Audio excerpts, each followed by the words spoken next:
Good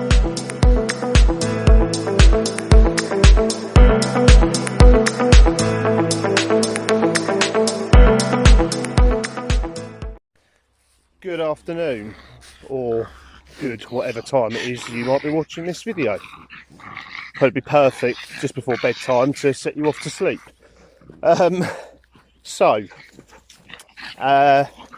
This video is a bit explanatory, and it is in relation to the different kinds of trainer and behaviourist, because it's two completely separate things that you may encounter. Everyone has slightly different methods and ideas to each other, but depending on what camp you sit in, there tends to be an overall consistency there. So let's get into it. So the thought of doing this video really has stemmed from I've had quite a few messages recently about what my style of behaviour work and training means, and I've had quite a lot of long-winded conversations on social media with people on different groups, rotty groups, dog problem groups and stuff like that, French bulldog groups. So I thought, well, if I just did a video, I could just say, watch this video. Obviously in a much more polite tone than that. So, what are the three main camps of trainer and behaviourist? So just before we go into number one on the categories or the list, training and behaviourist work are two completely different things. Yes, there is a little bit of a confusion, but that's fine because people don't necessarily know that. And you will see on social media, local groups, people will say, looking for recommendations for a dog trainer. And then when you actually ask them what the problem is, it will be resource guarding, it will be reactivity, it will be excessive mouthing or biting by a puppy. Now, that would not fall into the realms of training. That would be behaviour work. Because the way you need to look at it is, if what we're doing is putting a new behaviour into the dog's, putting a new thing into the dog's repertoire. So, for instance, we're teaching recall, or we're teaching sit, down, stay, come, heel, nice lead walking. That would fall under the realms of training. The way you need to think of it is if you want to put something new into the dog, it requires training. If you want to stop something, it is behaviour rectification. So that's the differences. Training, we're going to try and make something happen. Behaviour work, we're going to try and stop something from happening. So the first type of trainer of the main three, really the only three, I suppose, but the first type I'm going to talk about, because it will be the shortest, it'll be the quickest one to get out of the way, is people that would describe themselves as dominance style trainers. Now, they tend to be quite few and far between these days.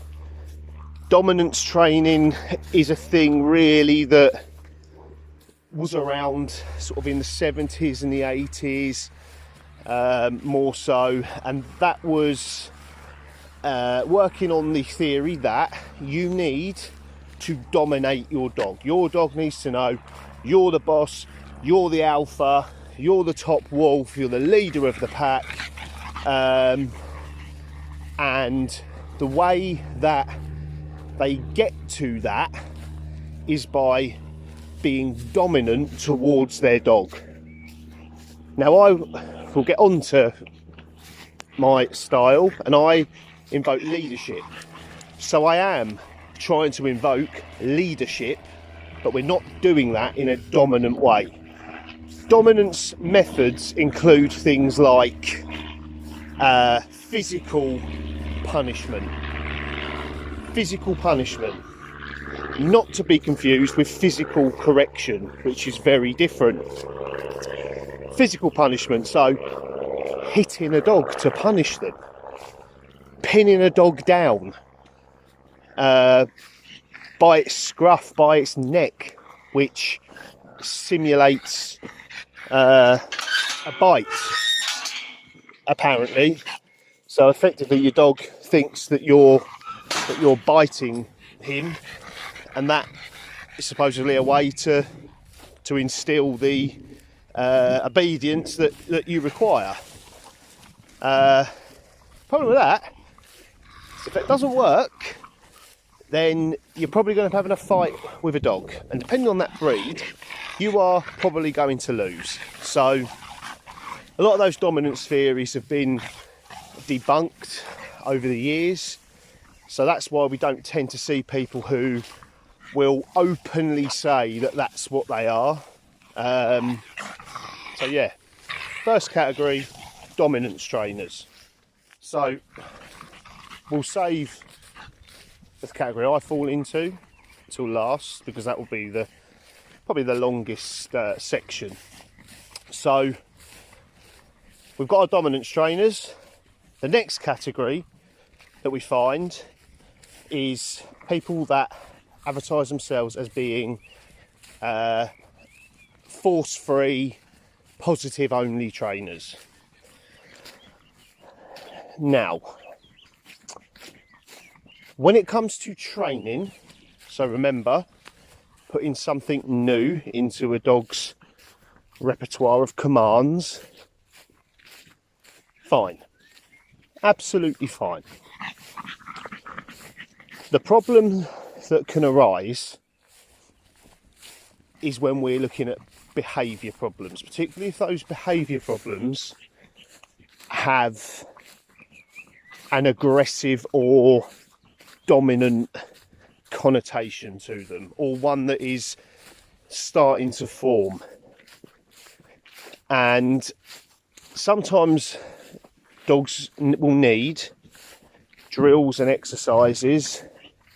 I don't really want to get too much into my sort of category, but a dog may need drills, exercises, corrections that snap them out of it. You know, you're not doing that. Stop it. Interruption of the thought process. Now, a lot of the methods of sort of force-free, positive only, everything's wonderful, which again I'll stress, if we're training a dog or puppy, doing obedience training, then yes, perfect, because we're not trying to stop them doing something. I wonder if Sasha's going to realise what's just the other side of that fence. Oh yeah, there we go. Is that Rottweiler cattle herding instinct not going to kick in? She's thinking that's a big dog. Lovely to see. All the lovely calves, look.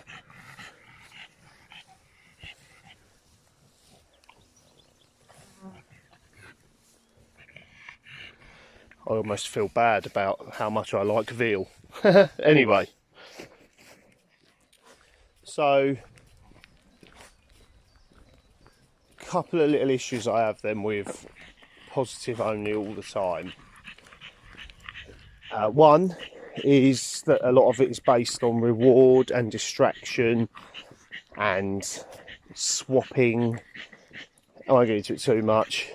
The problem is that it might be fine when the trainer's doing it, or it might not be, depending on their skill level, but the issue you can have is that if that technique is then poorly executed by the owner, it can fall into the realms of rewarding an undesired behaviour. You know, swapping when the dog's puppy biting you, swapping your hand for something nice that's really lovely for him to chew on. You know, it's not going to be long before that puppy, in my opinion, starts forming the mindset, due to the chaining that we know that they do, where they will start misbehaving because they know that it's going to ultimately end up in them getting something that they want, if that makes sense. So yeah, that's what it can become. It can become rewarding problem behaviour if it's not executed properly, and you know, the timing isn't immaculate. And that's no fault of owners. At the end of the day, you're not dog trainers, you're not behaviourists, and you're asking somebody to come and help you. So that is an issue with that. And the other sort of flip side to that coin, where I don't necessarily think that it's always effective, is, for example, stopping your dog from doing something that could put it into a dangerous situation or cause it harm. So, for example, you know, a dog that picks things up constantly on a walk, that would be a behaviour rectification. It wouldn't be training. And I have my own ways of dealing with that. But a lot of the positive methods are, you know, to distract the dog with a treat or with a toy, which could and can work. Problem is, what if the dog doesn't listen to you, and what it's going to pick up is something that could be really bad for its health? You know, I don't care what anybody says, or what any force-free trainer says, they are going to drag that dog away from it by the lead. And then at that point, it's not force-free, is it? So we're now back at home. It was a bit too hot to carry on doing a video. I needed to concentrate on what dogs were doing. So the last category, the one that I fall into, is balanced training. So the best way to describe balanced training is pretty much just having both of the types in your repertoire. So the positive only stuff,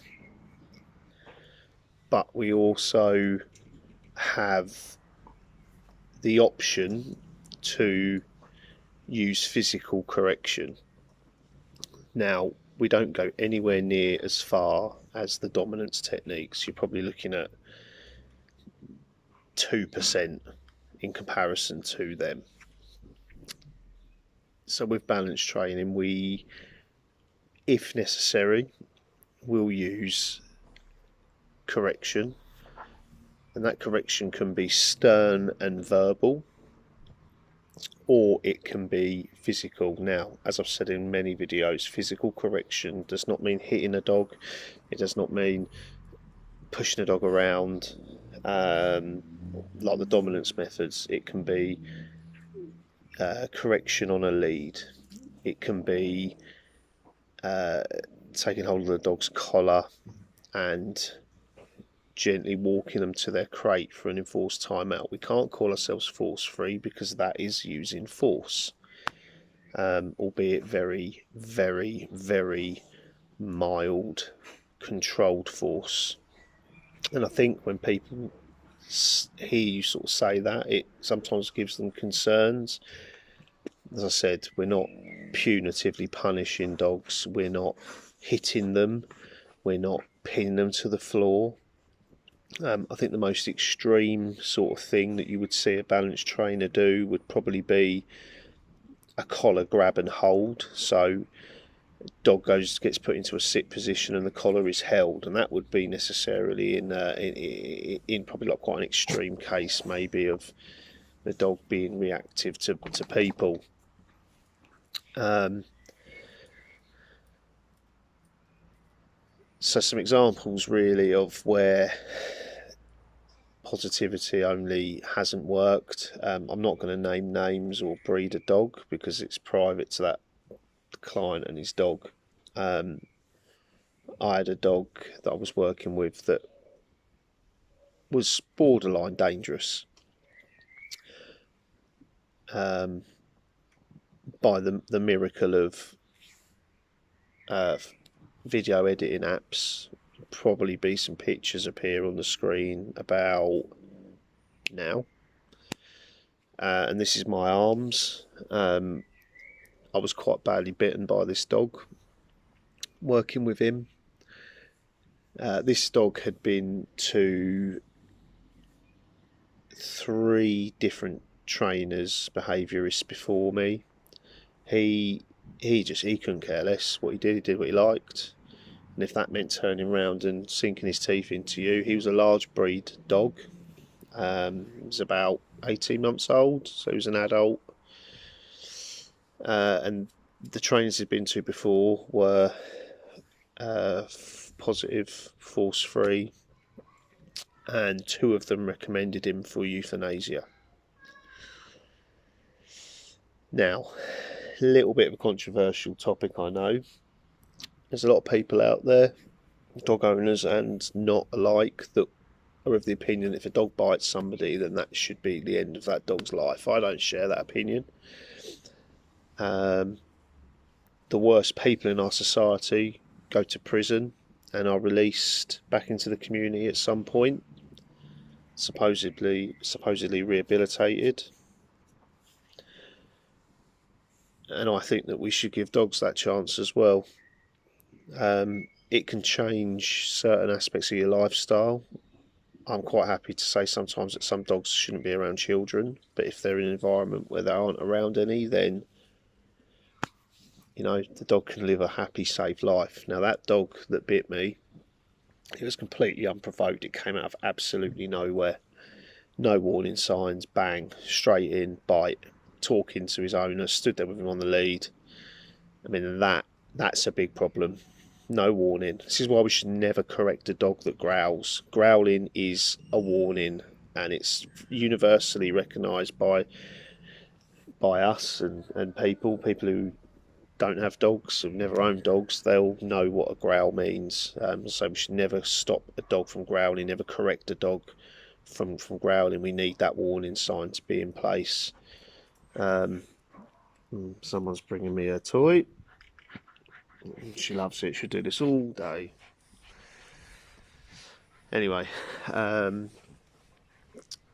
yeah, we give people the chance to be rehabilitated and put back into the community. So I think we should give dogs that chance. A lot of hard work. The leadership installation, which sort of is a little bolt onto my balanced training methods. I believe that dogs need a leader. Dogs that have got a leader, not a dominator, a leader, are happier.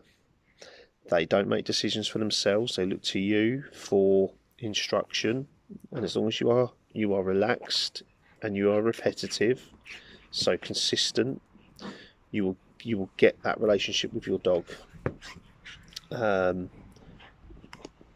dogs naturally like to be led. They like structure, and that's why everything that we do is around structure and around consistency. Meal times, play times, bedtimes, walks, training, everything, repetition, consistent, kept the same, and you'll have a happier dog. So if you're somebody that's maybe thinking about contacting me for some help, hopefully I've sort of cleared up a little bit about my methods, what they mean. Please feel free to maybe message or contact people who have left me reviews, see what they say. If you're one of my previous or current clients, I'd love you to comment on here, just your experiences, and it's not peacocking or a chest beating exercise for me. It'd just be nice maybe for other people to see independent comments. So yeah, I hope you found it helpful, and I'm going to have a little nap. So have a great rest of your day.